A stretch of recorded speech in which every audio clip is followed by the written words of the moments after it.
Жителите на аеродром Газибабу утринава повторно го изразија своето незадоволство за загадувањето од депонијата Вардариште.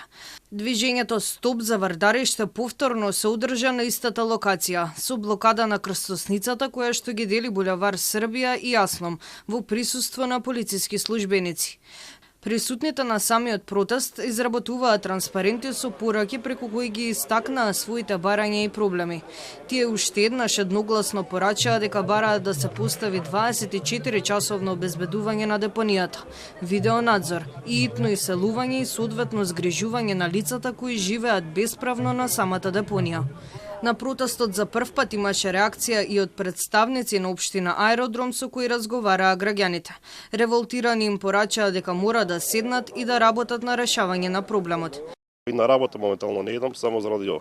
Значи револтирани сме ептен. Мораме комуникацијата да ни се зголеми и да ни известувате, знам дека не е во ваша надлежност, да ни известувате што се случува.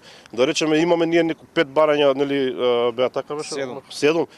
Нели фигурираат на социјални мрежи. Први нели го обезбедивте, така тоа беше добро. Второто беше ограда, мислам да почне да се прави ограда. Знаеме дека таа не може да се изгради за 10 дена, ама да речеме, мислам за 10 дена можеби и може. Присутните на денешниот протест уште еднаш испратија порака дека нема да отстапат од барањата и најавија нова блокада денеска во 18 часот. Нивните барања се испратени до председателката Гордана Силјановска-Давкова, владата, Министерството за животна средина, Министерството за внатрешни работи, Министерството за социјални политики, град Скопје, како и општините Газибаба и Аеродром.